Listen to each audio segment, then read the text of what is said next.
नमस्कार मेरे प्रिय साथियों, आप सभी का हायर एजुकेशन वर्ल्ड चैनल को बहुत-बहुत स्वागत है। अपरिहार्य कारणों से प्रिय साथियों, मैं आपके समक्ष बहुत लंबे समय बाद आ रहा हूँ, लेकिन मेरी कोशिश होगी कि लंबे समय बाद आया हूँ, तो आपके लिए कुछ इन्फॉर्मेटिव दूँ और कुछ ऐसी सूचनाएँ जो आपसे सीधे आपके मुद्दे से जुड़ी हों। तो चलिए हम आगे बढ़ते हैं। बिहार की शिक्षा संबंधित अगर बात करें, तो अभी बिहार में असिस्टेंट प्रोफ़ेसर की नियुक्ति प्रक्रिया किस स्टेज में है? ये नियुक्ति प्रक्रिया 2020 से चल रही है और अभी तक ये पूरी नहीं हुई है। इसमें कोर्ट का हडल था, आप सभी अवगत हैं। तो कोर्ट के लेटेस्ट में अभी जो ऑर्डर आया हुआ है और जो आयोग की अभी वर्तमान में गतिविधि है, वो क्या इशारा कर रही है, हम इस ओर आज बात करेंगे। वीडियो बहुत ख़ास है, कई मायनों में, इसलिए क आप अंत तक बने रहें, तभी आपके समक्ष सूचनाएँ स्पष्ट रूप से पहुँच पाएँगी। हम पहले थोड़ा-सा कोर्ट का रुख कर लेते हैं, लेकिन कोर्ट के रुख करने से पहले एक चीज़ आप और देखें कि देखिए इस नियुक्ति प्रक्रिया में 5 पक्ष हैं, ठीक है? इस नियुक्ति प्रक्रिया में टोटल कितने पक्षकार हैं? 5 अगर हम कुल 5 कड़ियाँ हैं, इसमें एक बिहार सरकार है। इनकी देखिए कोशिश क्या है कि नियुक्ति जल्द से जल्द हो। चूँकि अभी चुनाव भी आने वाले हैं, तो चुनाव आने वाले हैं तो इनकी कोशिश होगी कि अगर हम नियुक्ति करेंगे तो फिर इसको हम आम पब्लिक डोमेन में ले जाके ये स्लोगन में काम आएगा कि हमने उच्च शिक्षा की बेहतरी के लिए इतने शिक्षक नियुक्ति किए, ये किए, वो किए, राइट? आयोग किसके अधीन है? सरकार के अधीन। तो जो हुक्म मेरे सरकार वाले फ़ॉर्मूले पे ये चलेंगी। अगर सरकार चाह रही है कि नियुक्ति जल्दी हो, तो आयोग भी अभी चाह रही है कि नियुक्ति बहुत जल्दी हो। इसमें कोई चांसेस नहीं है कि आयोग अभी डिले करने के मोड में। आयोग भी बहुत तेज़ी से नियुक्ति प्रक्रिया चाह रही है कि जल्दी हो। इसमें तीसरा पक्ष कौन है? न्यायालय। न्यायालय का क्या कहना है कि रुको मैं न्यायिक पक्ष देख लूँ। न्यायालय के पास अगर अभ्यर्थी जाएँगे, तो फिर बिल्कुल लाज़मी है कि न्यायालय अपना ये रुख अपनाएगी कि रुको मैं न्यायिक पक्ष देख लूँ। तो अभी जो नियुक्ति प्रक्रिया इसीलिए रुकी हुई है क्योंकि न्यायिक प्रक्रिया न्यायालय में अभी न्यायिक पक्ष देखा जा रहा है। इस पे हम बात करेंगे कि वो न्यायिक पक्ष में अभी क्या देख पाए हैं। देखिए चौथी कड़ी है संतुष्ट अभ्यर्थी। संतुष्ट अभ्यर्थी जो हैं, वो चाह रहे हैं चाहे कुछ भी हो रिज़ल्ट जल्दी दो। जल्दी से नियुक्ति प्रक्रिया शुरू करो। इसमें से जैसे कि बहुत सारे अगर साइकोलॉजी की ही बात करें या फिर फ़िलॉसफ़ी की बात करें, मैथिली की बात करें और एनवायरमेंटल साइंस जिसका कि स्क्रूटनी हो चुका है लेकिन अभी इंटरव्यू नहीं हुआ है। तो ऐसे-ऐसे कई विषय हैं जो कि क्यू में लटके हुए हैं, क्यू में लगे हुए हैं, वो सभी तो चाहेंगे कि जल्द से जल्द रिज़ल्ट प्रकाशित हो कम से कम। और कुछ असंतुष्ट अभ्यर्थी वैसे अभ्यर्थी जिनका चयन कहीं न कहीं नहीं होने जा रहा है, चूँकि ये इंटरव्यू ये प्रक्रिया और एपीआई इंडेक्स के आधार पे पूरी नियुक्ति प्रक्रिया बेस्ड है। बिहार में जो असिस्टेंट प्रोफ़ेसर की नियुक्ति प्रक्रिया वर्तमान में चल रही है। तो इसमें जो असंतुष्ट अभ्यर्थी हैं, वो तो चाहेंगे बहुत सारे ऐसे असंतुष्ट अभ्यर्थी हैं जो कि अतिथि शिक्षक हैं जो जान रहे हैं कि अभी नियुक्ति शायद उनकी नहीं होने जा रही है। तो बहुत सारे तो ऐसे भी अभ्यर्थी हैं कि जो जानबूझ करके बारी-बारी कोई न कोई इश्यू को लेकर के वो कोर्ट जाते हैं और कोर्ट में प्रक्रिया को और डिले करने की कोशिश करते हैं और कोर्ट में जाएँगे तो बिल्कुल न्यायिक पक्ष तो कोर्ट देखेगा ही, न्यायालय देखेगा ही। इस वजह से प्रक्रिया डिले होती है कहीं न कहीं। इसमें कुछ अतिथि शिक्षक भी हो सकते हैं असंतुष्ट अभ्यर्थियों की श्रेणी में। कुछ ऐसे हो सकते हैं जिनका ना इंटरव्यू कॉल आया है, ना ही उनका इंटरव्यू कॉल आने वाला है। ठीक है? तो कुछ ऐसे भी अभ्यर्थी हो सकते हैं। तो आप ये 5 पक्षकार हैं टोटल इस नियुक्ति प्रक्रिया में। ये जो चौथा 5वाँ पक्षकार है जो असंतुष्ट अभ्यर्थी, तो ये जाता है न्यायालय के पास और न्यायालय इस पूरे प्रोसेस को रोक लगाती है। आप अवगत हैं पूरे प्रोसेस को रोक लगाने के बाद से यहाँ पर एक जजमेंट आया था जो कि 2022 में आया था जिसके बाद से नियुक्ति प्रक्रिया रुकी हुई थी। उस जजमेंट में मुख्यतः कहा क्या गया था कि यूनिवर्सिटी वाइज़ आप सब्जेक्ट को मानिए, ना कि सब्जेक्ट वाइज़ मानिए। बैकलॉग आप जो है अच्छे से निर्धारित करिए, आपने बैकलॉग को अच्छे से स्पष्ट दिखाया नहीं है। तो बहुत सारे पक्ष को लेकर के उसमें ऑर्डर आया हुआ था, जिस वजह से पूरी नियुक्ति प्रक्रिया ही रोक दी गई थी। तो सरकार पुनः एलपीए बेंच में जाती है। ये देखिए एलपीए का 13 दिसंबर को डेट आया था। एलपीए का जो सबसे आखिरी डेट है वो 13 दिसंबर 2023 है। 13 दिसंबर को एक कोर्ट के द्वारा नोटिस आता है, ऑर्डर आता है। उसको ओरल ऑर्डर कहेंगे। आप देख पा रहे हैं 13 दिसंबर को ओरल ऑर्डर। तो हम देखते हैं 13 दिसंबर को ओरल ऑर्डर क्या है? और ये ओरल ऑर्डर किस ओर इशारा कर रहा है? आप देख पा रहे हैं ये ओरल ऑर्डर 13 दिसंबर का ही है। आप यहाँ पे डेट आप देख पा रहे हैं। स्पष्ट रूप से यहाँ पे 13 दिसंबर 2023 13/12/2023 देखिए इसमें शुरुआत में तो जितने भी लेटर पेटेंट अपील है, एलपीए नंबर है, वो सब ज़िक्र किया गया है। उनको नोटिस भेज दिया गया, उनके तरफ से रिप्लाई आ गया, नोटिस भेज दिया गया, रिप्लाई आ गया। वही शुरुआत के कई पेजेज़ में यही सब चीज़ों का ज़िक्र है। मुख्य रूप से जहाँ ऑर्डर का मुख्य पक्ष है वहाँ पर आते हैं। इसमें पॉइंट नंबर 20 आएँगे। देखिए पॉइंट नंबर 20 ही बहुत कुछ कह जाता है। मैंने पहले भी आपको हायर एजुकेशन वर्ल्ड चैनल के अगर पुराने आप व्यूअर हैं तो ये बार-बार मैंने अवगत किया है कि ये पूरी नियुक्ति प्रक्रिया में मुख्य हर्डल क्या है? मुख्य हर्डल 2 ही है, एक तो बैकलॉग और एक दूसरा हर्डल क्या है कि आप जो सब्जेक्ट वाइज़ वैकेंसी को लेकर के आए हैं, यूनिवर्सिटी वाइज़ वैकेंसी को लेकर के आए हैं, उसको आप सब्जेक्ट वाइज़ वैकेंसी को लेकर के आइए। किसने कहा था? माननीय संजीव प्रकाश शर्मा ने। जो सिंगल बेंच का ऑर्डर था, उसमें ये कहा गया था कि आप जो जैसे सपोज़ दैट साइकोलॉजी में 424 सीटें हैं, तो 424 सीटें पूरे बिहार के विश्वविद्यालयों में हैं। ठीक है? तो ये पूरे बिहार के समस्त विश्वविद्यालयों को एक यूनिट मान करके वैकेंसी नहीं निकाले थे। ये यूनिवर्सिटी वाइज़ रिज़र्वेशन लगाए थे। तो इस वजह से सीटें थोड़ा घट-बढ़ रही थी, राइट? देखिए यही कहा गया है, इसमें देखिए जज ऑर्डर में क्या लिखा है कि we have heard the parties and considering the paucity of time. ये देखिए जज साहब लिख रहे हैं कि we have heard the parties मतलब मैंने पार्टियों को सुना जितने भी पक्षकार थे। Specially due to impending holidays पड़ जाने की वजह से we are of the opinion that the matter can be posted immediately after the vacation. चूँकि अभी बड़े दिनों की छुट्टी होने वाली है, तो ये सारी मसले को सुनने के बाद उनको लगा कि नहीं, छुट्टी के तुरंत बाद ही ये इमीडिएट इसको वैकेशन के बाद ही इसमें न्यू डेट आना चाहिए। तो देखिए ये न्यू डेट 10 दिसंबर को इन्होंने सॉरी 10 जनवरी को रखा है, आगे हम देखेंगे। आगे इसमें क्या कह रहा है कि as for the selection process initiated by an advertisement of the year 2020, ठीक है? There is a challenge directly against the advertisement itself, which is arrested to be illegal and not accordance with the rules. In so far as the appeals are concerned, the learned single judge had directed that in making appointments, the post shall be considered from all the universities as available in one common pool. देखिए, बहुत स्पष्ट रूप से यह कह रहा है, जो कि मैं आपको बार-बार ये कहते आया हूँ कि the post shall be considered from all the universities as available in one common pool. ठीक है? मतलब एक कॉमन पूल के तहत आपको अप्लाई करना है, ये सिंगल बेंच का जजमेंट था, राइट? आगे देखिए इसमें क्या कह रहा है कि द स्टेट मतलब कौन? सरकार। The state agree only with the said prescription since every university is separated entity. देखिए ये सरकार का क्या मानना था कि भाई प्रत्येक विश्वविद्यालय एक अलग-अलग यूनिट है। Since every university is separated entity, appointment to which has been to be treated in different independent units। ठीक है, ये सच बात है, लाज़मी है, सभी विश्वविद्यालयों की स्ट्रेंथ क्वालिटी अलग-अलग स्ट्रेंथ अलग-अलग है। सभी विश्वविद्यालयों की स्थापना अलग-अलग काल में हुई है, तो लाज़मी की वैकेंसी भी अलग-अलग है। तो ये सरकार कह रही है कि इसलिए हम इसको यूनिट, सब्जेक्ट को यूनिट ना मान करके यूनिवर्सिटी को ही यूनिट मान रहे हैं। इसीलिए जो सिंगल जज का पहले ऑर्डर आया था, उसके अगेंस्ट में ये सरकार एलपीए में जाती है, जो कि मैं पहले भी आपको बता चुका हूँ। ठीक है? तो इस चीज़ के लिए जाती है। दूसरा एलिगेशन क्या है कि this is also allegation against all the backlog vacancy having not been advertised as of now. ठीक है? एक चीज़ समझिए, अभी एलिगेशन एक जो पिछले वीडियो में भी मैंने ये कहा था कि बैकलॉग वैकेंसी जो है इसमें आपने दिखा तो दिया इतनी-इतनी सीटें हैं, लेकिन इसका कैलकुलेशन आपने कैसे किया, ये चीज़ अभी भी लूप होल बनी हुई है, ये चीज़ आपको बतानी होगी। यही चीज़ देखिए 13 दिसंबर को जो बहस हुआ, वहाँ भी आखिरकार वही चीज़ें उठी जिससे ओर मैंने इशारा किया था, कि बैकलॉग का कैलकुलेशन आप बताएँ। जब तक बैकलॉग का कैलकुलेशन नहीं बताते हैं कि आपने बैकलॉग को कैलकुलेट कैसे किया, तब तक समस्या ज्यों की त्यों बनी रहेगी। सरकार ने क्या किया है कि बैकलॉग दिखा दिया है कि किस-किस कैटेगरी में कितनी-कितनी सीटें हैं बैकलॉग में। लेकिन आपने बैकलॉग का निर्धारण कैसे किया, ये आपने अभी चीज़ें नहीं बताई। इसीलिए अभी भी मसला रुका हुआ है। इसीलिए अभी वह प्रोसेस पूरी तरह से रुका हुआ है। लेकिन यहाँ पे एक छोटी-सी रिलीफ़ क्या इन्होंने दी है ऑर्डर कोर्ट ने कि only considering the submission of the learned AG, AG मतलब एडवोकेट जनरल जो हैं, जो कि अभी पीके शाही आप अच्छे से अवगत हैं। द एडवोकेट जनरल जो हैं that appointments to the university has to be expedited and also since the application have already been received. ये कह क्या रहे हैं कि यूनिवर्सिटी द्वारा जो अपॉइंटमेंट अभी चल रहा है, सभी एप्लीकेशन ऑलरेडी रिसीव कर लिए गए हैं।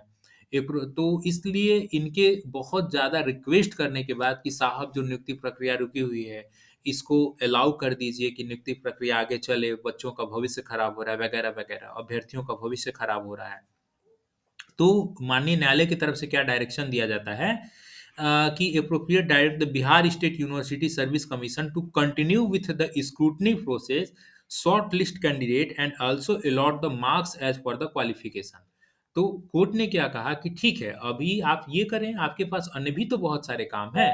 आप शॉर्ट लिस्ट कर लें कि किसका कितना-कितना नंबर बनता है, उनका एपीआई स्कोर कितना-कितना बन रहा है, किस विषय में कितने-कितने अभ्यर्थी हैं, किस-किस कैटेगरी में कितने-कितने अभ्यर्थी हैं, ये सब चीज़ आप करके रखें।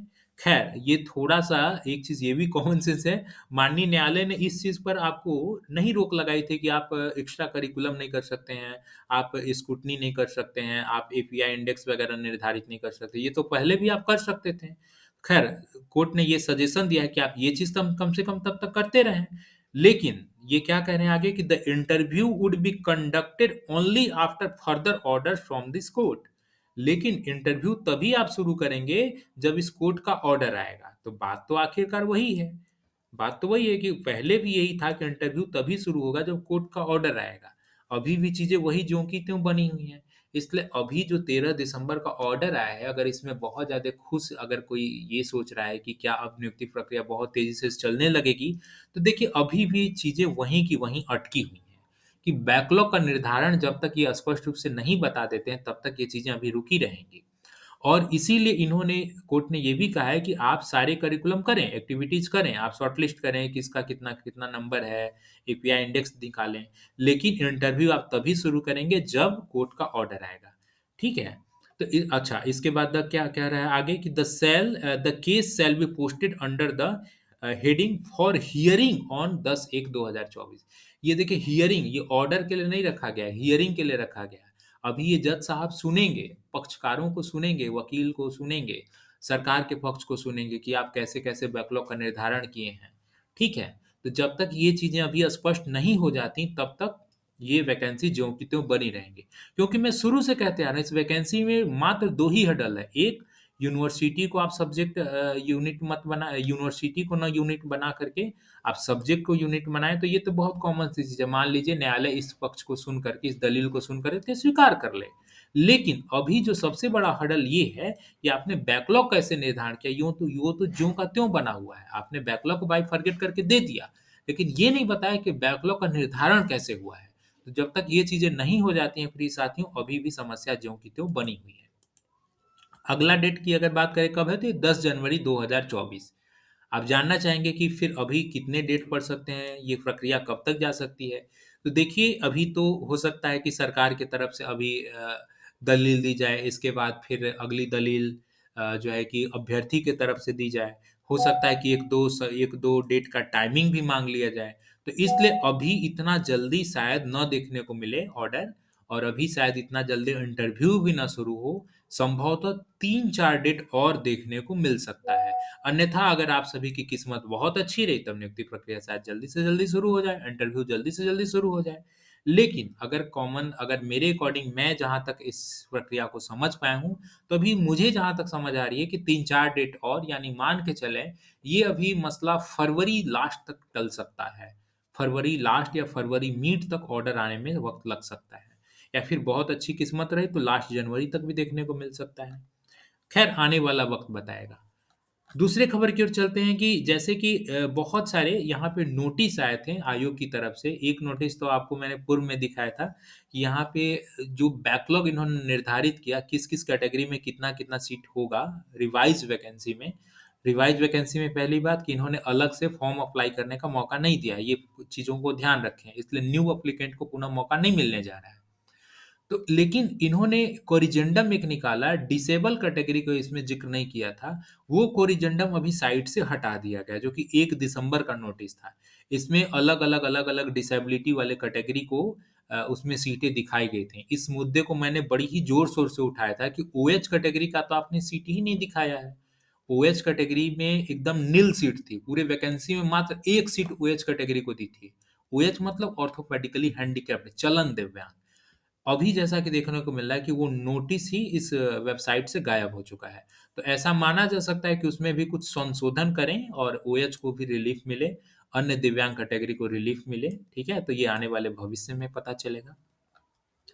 हायर एजुकेशन वर्ल्ड की दुनिया की अगर और हम कुछ लेटेस्ट बात करें तो एक चीज़ बड़ा हास्यास्पद देखने को मिला कि अभी जो अतिथि शिक्षक की नियुक्ति की जा रही थी विश्वविद्यालयों में, अब बिहार सरकार अतिथि शिक्षक की नियुक्ति करने की बजाय अब ये आने वाले भविष्य में देखिए अध्यापकों की नियुक्ति ये एजेंसी के माध्यम से करने की बात कर रहे हैं।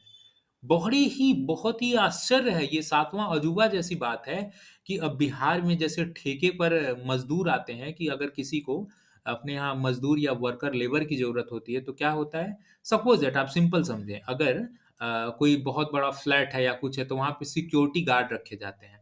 तो सिक्योरिटी गार्ड के लिए फ्लैट का मालिक क्या करता है? कंपनियों को कॉन्टैक्ट करता है कि सुनिए मुझे 2 सिक्योरिटी गार्ड चाहिए, तो फिर कंपनी क्या करती है कि आपके फ्लैट पर 2 सिक्योरिटी गार्ड भेज देती है। ठीक वही हाल अभी विश्वविद्यालयों में होने जा रहा है। यहाँ पर अब शिक्षक के लिए ये देखिए सूबे में अब सभी विश्वविद्यालय निजी एजेंसियाँ उच्च स्तरीय संसाधन वक्ता उपलब्ध कराएँगी। मतलब अब निजी एजेंसियाँ जो हैं कॉलेज में क्या-क्या उपलब्ध कराने जा रही हैं देखिए instructor, speaker, assistant professor, associate professor, professor और प्रोफ़ेसर ऑफ एक्सीलेंस। मतलब ऐसे-ऐसे पद हैं जिसकी अब नियुक्ति कौन कराएगा? मतलब अतिथि शिक्षक की जगह पे आने वाले भविष्य में अगर नियुक्ति जब तक नहीं होती है और शिक्षकों का अभाव होता है, तो वहाँ पर निजी एजेंसियाँ, प्राइवेट ठेकेदार जो है अब ये चीज़ें कराएँगे। प्राइवेट ठेकेदार अभ्यर्थियों का डेटा लेंगे और अब प्राइवेट ठेकेदार से कंसल्ट कौन करेगा? कॉलेज कंसल्ट करेगा और कॉलेज कंसल्ट करके प्राइवेट ठेकेदारों से कहेगा कि मुझे 4 शिक्षक चाहिए पढ़ाने के लिए। ठेकेदार 4 शिक्षक भेज देंगे। और दूसरी बात, यहाँ पर अब च उनको तो 4 शिक्षक से मतलब है, उनको कोई मतलब नहीं कि राम आ रहा है कि श्याम आ रहा है कि सोहन की मोहन, 4 शिक्षक चाहिए। ठेकेदार कंपनियाँ आज हो सकता है राम को भेज दे काम पे, कल हो सकता है श्याम को भेज दे काम पे, परसों हो सकता है मोहन को काम पे भेज दे, परसों रहीम को काम पे भेज दे। हुँ, तो अब ऐसे-ऐसे चलेगा। ठेकेदारों में क्या होता है, मज़दूरी में क्या होता है, जहाँ पे भी मज़दूरी ली जाती है, वहाँ पे किसी दिन किसी वर्कर को भेज देते हैं, किसी दिन किसी वर्कर को। तो अब ये हाल होने वाला है बिहार की शिक्षा व्यवस्था का। ये 4 एजेंसियों को हायर करने की बात कह रहे हैं। ये न्यूज़ आपने पहले पढ़ लिया होगा मुझे उम्मीद है। ये 4 एजेंसियाँ भी बड़ी बात है कि इन्होंने हायर कर ली है। बड़ी मज़ेदार एजेंसियाँ हैं। ये पहली एजेंसी क्या है? Destiny IT service private limited. अगली क्या है जेकेएसबी स्किल इंडिया प्राइवेट लिमिटेड ऐसा लग रहा है कि कोई सीमेंट की कंपनी है। विकास ट्रेडर्स ऐसा लग रहा है कि ये किसी हार्डवेयर की कंपनी है। अगला है साइनोविड टेकीसिटी सर्विस इंडिया प्राइवेट लिमिटेड ऐसा लग रहा है कि ये दवा बनाने की कंपनियां हैं। और इनका देखिए मोबाइल नंबर भी दिया हुआ है। ये मोबाइल नंबर भी दिया हुआ है। इनका एड्रेस आप देखेंगे तो एक आसियाना टावर बिहार, अगला भी है आसियाना नगर। ये आपका खाजापुर पटना में है और इसी तरह ये देखेंगे तो ये दरभंगा में और ये फरीदाबाद में, ये 4 एजेंसियाँ हैं। क्या मज़ाक है? इन 4 एजेंसियों के मालिक कौन होंगे? उनकी योग्यता क्या होगी उन 4 एजेंसियों के मालिक की? उस एजेंसी को गवर्न कौन करेगा? ये कहीं कुछ भी इन्फॉर्मेशन नहीं है। इन एजेंसियों का चयन कैसे किया गया? इन एजेंसियों के लिए अगर आपने निविदा निकाली तो निविदा के लिए क्या-क्या मापदंड रखा था? इन एजेंसियों के जो मालिक हैं उनकी क्या योग्यता है? वो किस आधार पे चयन करेंगे? कुछ भी नहीं और इन्होंने 4 एजेंसियाँ देखिए हायर कर ली हैं। आप स्पष्ट देख पा रहे हैं यहाँ पे agency to provide high and resource towards academic advancement and consolidated of research acumen of higher education institution। ये बिहार के लिए ये किया गया है। ये जो 4 एजेंसी आपने न्यूज़पेपर देखा, यही 4 एजेंसियों का इन्होंने सिलेक्शन भी कर लिया है। इन्हीं चारों एजेंसियों के माध्यम से आने वाले वक़्त में नियुक्ति प्रक्रिया देखने को मिलेगी। तो ये हाल है बिहार की उच्च शिक्षा का, मतलब अब ठेकेदारी पे मज़दूर रखे जाएँगे। सबसे मज़ेदार बात ये है कि ये एजेंसियाँ बनी कब? देश में तो ऐसी कोई एजेंसी ही नहीं है, प्राइवेट एजेंसी की जो असिस्टेंट प्रोफ़ेसर और इन सबको हायर करती है। तो ये प्राइवेट एजेंसियाँ कहाँ से सरकार को मिल गईं? इस तरह की एजेंसियाँ कौन-सी नई एजेंसी बन गई जो इस तरह के काम कर रही हैं? क्या मज़ाक है? यही आने वाले भविष्य में शिक्षक नियुक्त करेंगे। आने विरोधी तो सदा भाजपा गवर्नमेंट की बुराई करते हैं कि अडानी को बेच रहे हैं, अंबानी को बेच रहे हैं। अरे वो तो निजी एजेंसियों को बेच रहे हैं उन्नत बनाने के लिए, फ्लाइट, एयरपोर्ट अगर बेच रहे हैं, रेलवे स्टेशन अगर बेच रहे हैं क्योंकि सरकार के पास उतने पैसे नहीं हैं कि वो उसको बिल्डअप कर पाए। प्राइवेट एजेंसियों के पास अच्छे खासे पैसे हैं, वो मार्केट से पैसा उठा कर के उसको बिल्डअप करेंगे, फिर निजी व्यक्तियों से पैसा लेंगे। लेकिन आप क्या कर रहे हैं? आप तो नौकरी देने के लिए ही प्राइवेट एजेंसियों को हायर कर दे रहे हैं। और कोई कुछ भी नहीं पता है कि वो प्राइवेट एजेंसियों के मालिक कौन होंगे, उनकी योग्यता क्या होगी। तो ये हाल है। यानी आप परमानेंट नौकरी एक तो आप जल्दी कंटिन्यू नहीं कर रहे हैं। ऐसे-ऐसे लूप होल ले आ दे रहे हैं कि परमानेंट नौकरी का परमानेंट असिस्टेंट प्रोफेसर की नियुक्ति प्रक्रिया जल्दी शुरू ही ना हो पाए। और दूसरी बात, लूप होल इधर कंप्लीट नहीं होगा और उधर आप इस निजी एजेंसियों के माध्यम से नियुक्ति प्रक्रिया शुरू करेंगे। तो ईश्वर जाने कैसे इस राज्य की शिक्षा व्यवस्था सुधरेगी और क्या होगा, भ्रष्टाचार का लेवल किस हद तक बढ़ेगा, खुदा जाने। तो यही है लेटेस्ट घटनाक्रम हायर एजुकेशन की दुनिया की अगर बात करें बिहार के संबंध में। चैनल पे आप अंत तक बने रहें, इसके लिए आपका बहुत-बहुत धन्यवाद। मुझे मालूम है मेरी कुछ बातें कई अभ्यर्थियों को कड़वी लग सकती हैं, अगर कड़वी लगी हों तो इसके लिए मैं क्षमा प्रार्थी हूँ। मैं आपके लिए मनोरंजक बातें कुछ लेकर के नहीं आता हूँ, मुझे जो लगता है कि बिहार की उच्च शिक्षा के लिए बेहतर है, मैं वही बातें आपके समक्ष लेकर के आता हूँ। और इससे मेरा कोई पर्सनल इंटरेस्ट नहीं है, इसलिए ये मेरा कोई पर्सनल इश्यू नहीं है कि इसमें मैं किसी प्रकार का बायस्ड होकर के वीडियो बनाता हूँ। आप चैनल पे अंत तक बने रहें, इसके लिए आपका बहुत-बहुत धन्यवाद। वीडियो पसंद आए तो लाइक कर दिया करें और शेयर कर दें ताकि अन्य तक भी सूचनाएँ समय पे उपलब्ध हों। Thank you so much.